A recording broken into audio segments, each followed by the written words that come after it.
Hello दोस्तों। Good morning, नमस्कार। आप सभी का स्वागत है आप सभी के अपने यूट्यूब चैनल परीक्षा की शिक्षा में। उम्मीद करता हूँ, आशा करता हूँ कि आप सभी जो है स्वस्थ है, कुशल मंगल है, तैयारी जो है अच्छे और बढ़िया तरीके से आप सभी लोग कर रहे थे। जो भी क्लास में फर्स्ट टाइम आए हैं, पहली बार आए हैं, नए हैं, उन सभी को बता दी कि हमारे चैनल पर जो है आपकी बीएड एंट्रेंस एग्जाम 2026 यानी कि बीएड प्रवेश परीक्षा 2026 की जो की तैयारी चलती है रेगुलर बेसिस पर डेली करवाई जाती है। 2026 में जो भी हमारे छात्र हैं, बीएड करना चाहते हैं, गवर्नमेंट शीट पाना चाहते हैं, तो क्या करेंगे, चैनल को सब्सक्राइब करके आप लोग हमारे साथ जुड़ जाएंगे। ठीक है, क्लास का समय देखिए, जीके जीएस की जो क्लास है सुबह 10 बजे डेली आप सभी को देखने को मिलती है। रीजनिंग की जो क्लास है दोपहर को 1 बजे, और हिंदी की जो क्लास है रात को 8 बजे आप सभी को देखने को मिलती है। तो इसी टाइम पे आप सभी को क्लास से जुड़ के अपनी तैयारी को पूरा और कंप्लीट करना है।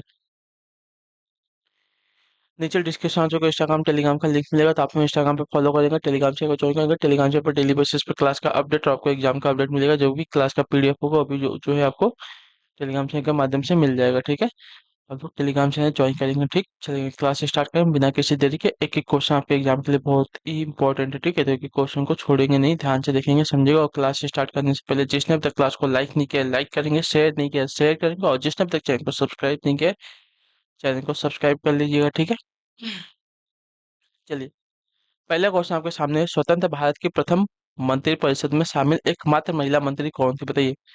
स्वतंत्र भारत की प्रथम मंत्रिपरिषद में शामिल एकमात्र महिला मंत्री कौन थी? विजया लक्ष्मी पंडित, सुचिता कृपलानी, सरोजिनी नायडू, राजकुमारी अमृत कौर। तो आपका राइट आंसर हो जाएगा साथियों, राजकुमारी अमृत कौर। ठीक है, स्वतंत्र भारत की प्रथम मंत्रिपरिषद में शामिल एकमात्र महिला मंत्री आपकी राजकुमारी अमृत कौर थी। ठीक, clear. Option number D right होगा। अगला प्रश्न देखेंगे आपका 27 नंबर क्या देगा। महात्मा गांधी के प्रिय भजन वैष्णव जन तो तेने कहिए, जो पीर पराई जाने रे, इसका रचयिता कौन है, बताइए। महात्मा गांधी के प्रिय भजन वैष्णव जन तो तेने कहिए, जो पीर पराई जाने रे, इसके रचयिता कौन है? तो इसके रचयिता आगे के हो जाएंगे नरसिंह, यानी कि नरसिंह मेहता। ऑप्शन नंबर हमारा ए जो दिया गया साथियों आपका सही उत्तर होगा। ठीक है, क्लियर है। चलिए अगले क्वेश्चन की तरफ बढ़ेंगे। आपके सामने 28 28 number, guilty man of Indians क्या है? Guilty man of India's partition पुस्तक किसने लिखी, बताइए। जवाहरलाल नेहरू ने, डॉक्टर राम मनोहर लोहिया ने, अबुल कलाम आजाद ने, या सरोजिनी नायडू ने। Guilty man of India's partition, ये पुस्तक के लेखक कौन है? तो डॉक्टर राम मनोहर लोहिया। ठीक है, ऑप्शन नंबर जो बी दिया गया है, ये उत्तर हो जाएगा। क्लियर। चलिए अगले प्रश्न की तरफ बढ़ेंगे। आपका है 29 29 नंबर, दिल्ली का पुराना किला किसके द्वारा बनवाया गया था, तो दिल्ली का जो पुराना किला है किसके द्वारा बनवाया गया था? शेर शाह सूरी के द्वारा, अकबर के द्वारा, शाहजहां के द्वारा, या हुमायूं के द्वारा। दिल्ली का पुराना किला जो है किसके द्वारा बनवाया गया था? तो आपका राइट आंसर हो जाएगा शेर शाह के द्वारा। ठीक है, ऑप्शन नंबर जो ए दिया गया है आपका राइट आंसर होगा। क्लियर को जीटी रोड। ठीक है, इसका भी निर्माण जो है शेर शाह सूरी ने करवाया था। दिल्ली के पुराने किले का भी निर्माण आपका शेर शाह सूरी ने करवाया है। ठीक है, अगला प्रश्न देखेंगे आपका 30 नंबर 30 नंबर क्या देगा। निम्नलिखित में से किस मौर्य राजा ने दक्कन की विजय प्राप्त की थी, बताइए। किस मौर्य राजा ने जो है दक्कन की विजय प्राप्त की थी? अशोक ने, चंद्रगुप्त ने, बिंदुसार ने, या कुणाल ने। तो आपका राइट आंसर चंद्रगुप्त मौर्य ने। ठीक है, ऑप्शन नंबर बी राइट होगा। ठीक है, क्लियर सभी को। चंद्रगुप्त मौर्य राजा ने जो है दक्कन की विजय प्राप्त की थी। क्लियर सभी को। तो ऑप्शन नंबर बी हमारा सही हो जाएगा। चलिए क्लासेस को लाइक करते हुए चलेंगे, जिसने अभी तक लाइक नहीं किया होगा और जिसने अभी तक शेयर नहीं किया होगा क्लास को शेयर कर दीजिएगा। ठीक है, और इतना तो मुझे पता है कि आप सभी लोग चैनल को सब्सक्राइब करके रखे होंगे। ठीक है, और जिसने नहीं किया है कर लीजिए। प्रसिद्ध कवि अमीर खुसरो दरबार में रहे किसके? अलाउद्दीन खिलजी के, इल्तुतमिश के, मोहम्मद बिन तुगलक के, या कुतुबुद्दीन ऐबक के। बताइए, प्रसिद्ध कवि जो है अमीर खुसरो जो है किसके दरबार में रहे थे? तो इसका सही उत्तर आपका हो जाएगा साथियों अलाउद्दीन खिलजी के। ठीक है, अमीर खुसरो जो है अलाउद्दीन खिलजी के दरबार में रहे थे। ठीक है, ऑप्शन नंबर ए हमारा राइट होगा। अगला प्रश्न देखेंगे आपके सामने है 32 32 नंबर क्या देगा। वन रोपण प्रक्रिया क्या है, बताइए। वन रोपण प्रक्रिया है क्या? वन साफ करने की, और पेड़ लगाने की, पेड़ काटने की, या वन संसाधनों को एकत्र करने की। तो वन रोपण यानी कि वन को लगाने की, यानी कि और पेड़ लगाने की। ठीक है, तो ऑप्शन नंबर हमारा बी राइट हो रहा है। ठीक है, वन रोपण प्रक्रिया है और पेड़ लगाने की। ठीक है, अगले क्वेश्चन की तरफ बढ़ेंगे। आपका है 33 33 नंबर, बाहरी वायुमंडल में ओजोन की परत हमारी मदद करती है, किससे बताइए? बाहरी वायुमंडल में जो ओजोन की परत है हमारी मदद जो है करती है, किससे? तो ये अब हमारी मदद करती है साथियों। मैंने कल ही इसके बारे में बताया था, ओजोन परत के बारे में, तो आप सभी को याद होगा। तो पहला बैगनी विकिरण का अवशोषण करने में, ठीक है, याद रखिएगा। ऑप्शन नंबर जो डी दिएगा आपका राइट आंसर होगा। पहला बैगनी विकिरण का अवशोषण करने में जो है ओजोन परत हमारी मदद करती है, ठीक है। पहला बैगनी किरण जो होती है उससे क्या होता है, अगर हमारे शरीर पर पड़ जाएगी तो हमें त्वचा का कैंसर भी हो सकता है उससे, ठीक है। उससे हमारी मदद करती है। चलिए 34 है, 34 नंबर। मध्य रात्रि का सूर्य क्या क्या अर्थ होते हैं? मध्य रात्रि के सूर्य का क्या अर्थ है? तो मध्य रात्रि के सूर्य का अर्थ आपका हो जाएगा सूर्य का ध्रुवीय वृत्त पर देर तक चमकना, ठीक है, याद रखिएगा। सूर्य का ध्रुवीय वृत्त वृत्त पर जो है देर तक चमकना जो है मध्य रात्रि का सूर्य का अर्थ हो जाएगा। क्लियर सभी को?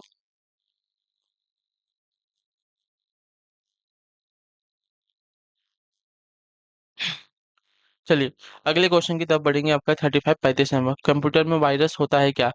कंप्यूटर में वायरस क्या होता है बताइए? सिलिकॉन पर आवरण करने वाला रसायन होता है, सूक्ष्म जीव जो समेकित परिपथों में बाधा डालता है, या वह प्रोग्राम जो कंप्यूटर के सॉफ्टवेयर को हानि पहुंचाता है। तो ऑप्शन नंबर सी राइट होगा, ठीक है। कंप्यूटर में वायरस वह होता है, वह प्रोग्राम जो कंप्यूटर के सॉफ्टवेयर को हानि पहुंचाता है, ठीक है, उसको वायरस कहते हैं। ऑप्शन नंबर सी राइट हो जाएगा। चलिए 36 36 नंबर। निम्न में से किसको जो है आरबीसी का कब्रिस्तान कहते हैं बताइए? आरबीसी यानी कि रेड ब्लड सेल्स का कब्रिस्तान किसे कहते हैं? यकृत को, अस्थि मज्जा को, प्लीहा को, या परिचेसिका को? तो आरबीसी का कब्रिस्तान कहा जाता है आपका प्लीहा को, ठीक है। ऑप्शन नंबर जो सी दिया गया आपका राइट आंसर होगा, ठीक। चलिए 37 है, 37 नंबर।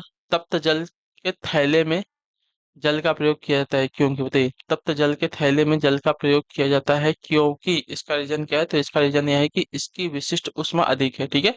ऑप्शन नंबर जो सी दिया गया आपका राइट आंसर। तप्त जल के थैले में जल का प्रयोग किया जाता है क्योंकि इसकी विशिष्ट ऊष्मा अधिक होती है, ठीक है। ऑप्शन नंबर सी हमारा राइट हो जाएगा। अगले क्वेश्चन को देखें 38 38। पानी की बूंदों का तैलीय पृष्ठ पर चिपकने का कारण क्या बताइए? पानी की बूंदों का तैलीय पृष्ठ पर न चिपकने का कारण क्या है? ठीक है, न चिपकने का कारण क्या है? तो इसका रीजन आपका हो जाएगा साथियों आसंजक बल का अभाव, ठीक है। ऑप्शन नंबर जो ये दिया गया आपका राइट आंसर। पानी की बूंदों का तलीय पृष्ठ पर न चिपकने का कारण है आसंजक बल का अभाव, ठीक है। ऑप्शन नंबर ए हमारा राइट हो जाएगा। चलिए अगले क्वेश्चन को देखेंगे। आपका है 39 39 नंबर। अधातुओं में निम्न में से कौन सा गुणधर्म सामान्यतः पाया जाता है बताइए? अधातुओं में निम्न में से कौन सा गुणधर्म जो है सामान्यतः पाया जाता है? तो इसका राइट आंसर आपका हो जाएगा साथियों भंगुरता का, ठीक है। ऑप्शन नंबर ए राइट हो जाएगा। अधातुओं में भंगुरता का गुणधर्म जो है सामान्यतः पाया जाता है। चलिए अगले प्रश्न को देखेंगे। आपका है 40 नंबर। देखिए क्या पूछा गया साथियों, ध्यान से। प्रति ग्राम ईंधन द्वारा मोचित ऊर्जा की दृष्टि से निम्न में से सर्वोत्तम ईंधन कौन सा है? चलिए बताइए। प्रति ग्राम ईंधन द्वारा मोचित ऊर्जा की दृष्टि से निम्न में से सर्वोत्तम ईंधन कौन सा है? तो इसका राइट आंसर आपका आ जाता है हाइड्रोजन, ठीक है। ऑप्शन नंबर जो ए दिया गया है साथियों आपका सही उत्तर होगा। क्लियर? देखिए मानता हूँ कि जो लाइव क्लासेस होती है उसमें पढ़ने में मजा आता है, अच्छा लगता है, उसमें हमारी इंटरेक्शन होते रहता है। लेकिन आप सभी को भी पता है हम जॉब करते हैं, ठीक है। तो जॉब में जब छुट्टी मिलती है तो हम आपकी लाइव क्लास ले लेते हैं, लेकिन अब डेली हम लाइव क्लास तो ले नहीं सकते, ठीक है। सुबह आपकी क्लास ले लेते हैं, रिकॉर्ड कर लेते हैं, और दिन भर जो है आपकी क्लास को शेड्यूल कर देते हैं, ठीक है। तो इस हिसाब से आपकी क्लास चलते रहती है। लेकिन जब जब भी हमें टाइम मिलता है लाइव क्लास के लिए, तब आपकी लाइव क्लास ले लेते हैं, ठीक है। तो आप लोग भी जो है लाइव क्लास में आते ही हैं, लेकिन जो आपकी ये वाली क्लास होती है प्रीमियम वाली, इसमें भी आया कीजिए। यहाँ पे हम जो भी आपका डाउट रहता है नीचे कमेंट बॉक्स में आपका उसका आंसर देते रहते हैं, ठीक है। विटामिन बी 2 का अन्य नाम क्या है बताइए? थायमिन, हीमोग्लोबिन, राइबोफ्लाविन, या डेक्सट्रोस? डेक्सट्रोस, ठीक है। विटामिन बी 2 का जो है अन्य नाम क्या है? तो विटामिन बी 2 का अन्य नाम आपका देखा जाएगा राइबोफ्लेविन होता है, ठीक है। ऑप्शन नंबर सी राइट होगा, ठीक। क्लियर? चलिए अगले क्वेश्चन को देखेंगे। आपका है 42 नंबर। कॉकरोच जल में जीवित नहीं रह सकता क्योंकि उसका श्वसन अंग क्या है बताइए? क्लोम यानी कि गिल है, वातक यानी कि ट्रेक्रिया है, पुष्ट फुसफुस है, या फुसफुस कोश है? बताइए। कॉकरोच जल में जीवित नहीं रह सकता क्योंकि उसका श्वसन अंग क्या है? तो उसका श्वसन अंग जो है आपका ऊतक यानी कि ट्रेकिया है। ठीक है, ऑप्शन नंबर जो बी दिया गया आपका राइट आंसर होगा। ठीक है, क्लियर। चलिए अगले क्वेश्चन को देखेंगे, आपका है 43 नंबर। पुरुष में मरकरी में पुरुष में मरकरी की सॉरी पुरुष में मरकरी के विषाक्तन में कौन सा रोग होता है? बताइए। पुरुष में मरकरी के विषाक्तन में कौन सा रोग होता है? ब्लैक लंग, एने एर्सेनिकोसिस, मीनामाता या ताई ताई? तो इसमें जो है मीना माता रोग होता है। ठीक है, पुरुष में मरकरी के विषाक्तन में आपका मीना माता रोग होता है। ऑप्शन नंबर जो सी दिया गया है आपका सही उत्तर होगा। चलिए अगले प्रश्न को देखेंगे, आपका 44 नंबर। उत्तर दिए गुणसूत्रों में होता है क्या? डीएनए और लिपिड, आरएनए और एमिनो एसिड, या डीएनए और प्रोटीन, या आरएनए और शुगर? बताइए गुणसूत्रों में क्या होता है? तो गुणसूत्रों की बात करेंगे तो गुणसूत्रों में आपका जो है डीएनए और प्रोटीन होता है। ठीक है, ऑप्शन नंबर जो सी दिया गया आपका राइट आंसर होगा। ठीक है, क्लियर है। गुणसूत्रों में आपका डीएनए और प्रोटीन होता है। क्लियर। अगले क्वेश्चन को देखेंगे, आपका है 45 नंबर। मूत्र का पीला रंग किसकी मौजूदगी के कारण होता है? मूत्र का जो पीला रंग होता है किसकी मौजूदगी के कारण होता है? तो इसका राइट आंसर आपका हो जाएगा ऑप्शन नंबर डी, यूरोक्रोम के कारण। ठीक है, चलिए ऑप्शन नंबर डी हमारा राइट हो जाएगा। अगले क्वेश्चन को देखेंगे, आपका 46। चलिए अक्टूबर और नवंबर के महीनों में भारी वर्षा होती है, इसका रीजन क्या है? तो अक्टूबर और नवंबर के महीने में भारी वर्षा होने का रीजन आपका जो है कोरोमंडल तट पर।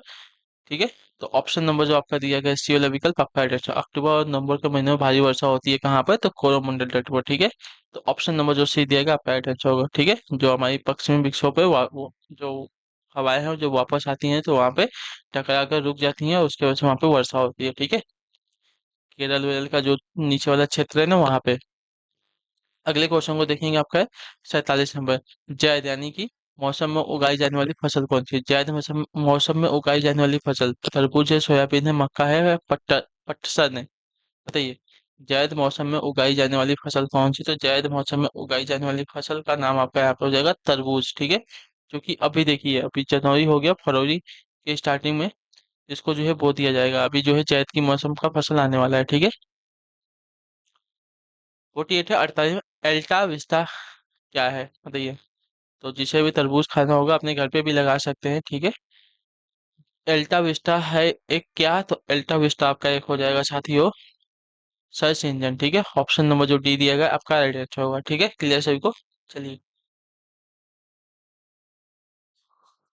हीरो का एक कैरेट किसके बराबर होती है? हीरे का एक कैरेट बराबर किसके बराबर होता है? हीरे का जो एक कैरेट होता है किसके बराबर होता है? तो हीरे का एक कैरेट बराबर होता है आपका 200 mg के। ठीक है, ऑप्शन नंबर जो सी दिया गया आपका राइट आंसर होगा। 200 mg के बराबर हीरे का एक कैरेट होता है। क्लियर। चलिए आखिरी क्वेश्चन है 50 नंबर। उत्तर दिया आहार में लवण का मुख्य उपयोग क्या है? बताइए आहार में लवण का मुख्य उपयोग क्या होता है? बताइए आहार में लवण का मुख्य उपयोग क्या होता था? आहार में लवण का मुख्य उपयोग अगर देखा जाएगा साथियों तो आपका राइट आंसर यहाँ पे हो जाएगा भोजन के बाद के लिए अपेक्षित हाइड्रोक्लोरिक एसिड लघु मात्रा में पैदा करना। ठीक है, उसको बोलते हैं आहार में लवण का मुख्य उपयोग।